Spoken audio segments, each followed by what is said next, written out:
Magandang umaga mga mami. Nakauwi nga pala ang daddy namin, kaya naisipan namin na maligo ng dagat para makaligo na ulit ng dagat si Mia. Kasi yung huling ligo niya, hindi pa siya masyadong marunong maglakad.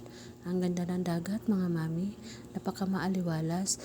Yun bang titignan mo pa lang ang dagat, parang gusto mo na rin maligo. Ito pala yung unang outfit ni Mia. Bagay na bagay sa kanya, kaya lang hindi talaga yan yung panligo niya. Kasi nakalabas siyang dyan, baka malamigan siya. Kaya habang suot niya yan, naglalaro lang muna sila ng daddy niya kasi sabi ng daddy niya ang sexy daw ng anak niya. Natakot pa sa una si Mia sa tubig hanggang sa nagustuhan na niya at parang gusto na rin maligo at magtampisaw sa tubig.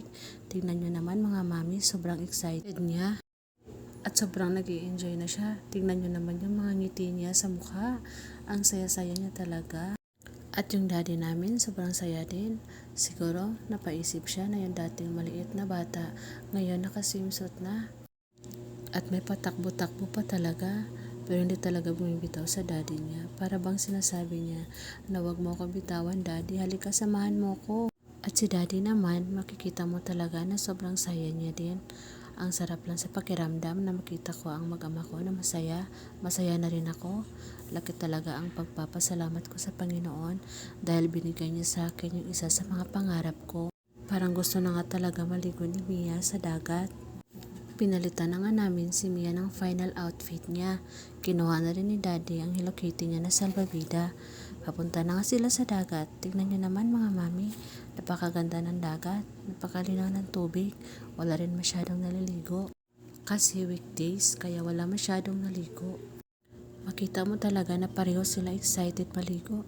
Dumating na nga sa exciting part. Natawa kami ni Daddy kasi si Mia gusto niya sumakay pero may halong takot. Kaya di niya talaga mapigilan na umiyak.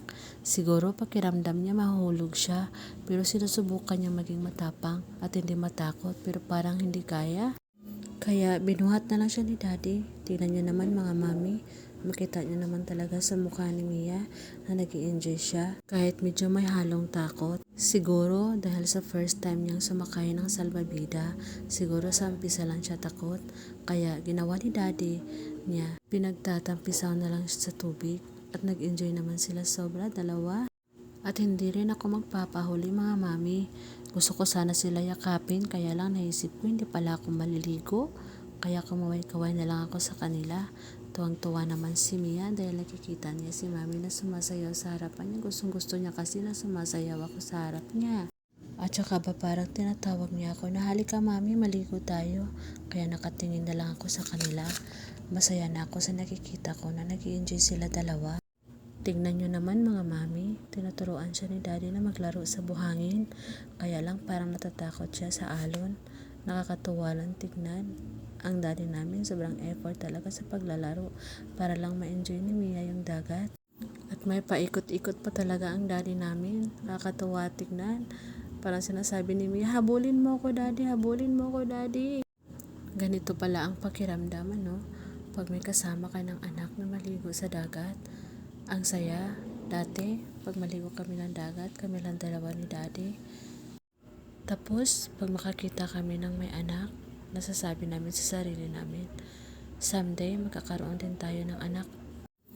At higit pa dyan na magagawa natin. Kung ano yung nagagawa nila, mas higit pa dyan na magagawa natin pag magkakaroon tayo ng anak. At ngayon, ang lahat ng yon natupad na. Kasama na namin ngayon ang baby namin sa dagat. At tignan mo naman yung mga ginagawa ni daddy para sa kanyang anak. Ginagawa niya lahat, napasaya lang si Mia. Kasi minsan lang sila magkakasama. Kasi hindi naman araw-araw umuwi si daddy.